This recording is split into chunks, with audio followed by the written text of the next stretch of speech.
Le regard de Clara. Chronique d'un naufrage. Les miettes de l'amour. Pendant 10 ans, j'ai construit un foyer pierre par pierre, pendant que Julien en retirait discrètement les fondations. Au début, c'était des heures de bureau qui s'allongeaient, puis ce parfum de femme étrangère sur ses chemises que je repassais avec une dignité qui me brûlait les mains. La solitude à deux. Je le regardais mentir. Je voyais ses yeux fuir le mien. Ce n'était pas seulement les autres femmes qui me faisaient mal, c'était le mépris de mon intelligence. Il pensait que je ne savais pas. Le point de rupture. Le soir de nos 10 ans, j'ai réalisé que je ne l'aimais plus. J'aimais seulement le souvenir de qui il avait été. J'ai posé les papiers du divorce comme on pose une arme après une guerre trop longue. Le spectacle de la déchéance.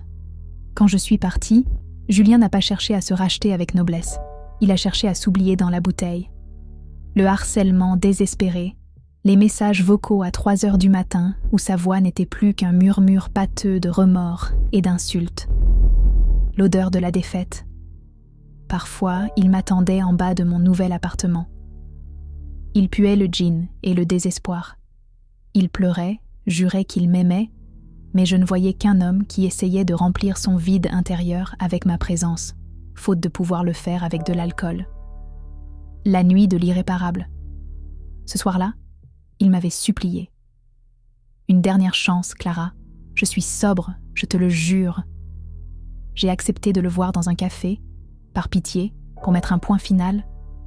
Je l'ai attendu 1 heure, 2 heures. Le café allait fermer.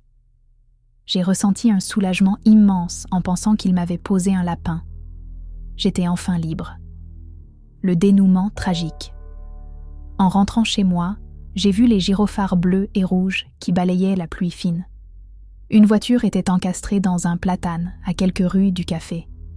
Je me suis approchée, le cœur serré par une intuition glaciale.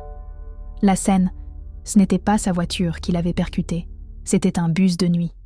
Julien était au volant, la tête ensanglantée sur l'airbag. À côté de lui, sur le siège passager, un écrin de velours ouvert et une bouteille de whisky vide, brisée en 1000 éclats. Le verdict, il n'est pas mort. Mais le conducteur du bus, un père de famille qui finissait son service, ne marchera plus jamais. L'épilogue. Le lendemain, à l'hôpital, il a ouvert les yeux et m'a cherché du regard, espérant sans doute une larme de compassion. Je suis restée à la porte, je n'ai ressenti aucune haine. « Tu voulais me prouver ton amour, Julien ?» lui ai-je dit doucement. « Mais tu n'as réussi qu'à prouver que ton égoïsme est plus fort que nous tous. » Je suis partie sans me retourner, le laissant seul avec ses remords et le poids d'un crime qu'aucune bouteille ne pourra jamais effacer. Cette version montre bien que le drame n'est pas seulement l'accident, mais la destruction totale de l'image de l'homme qu'elle a aimé.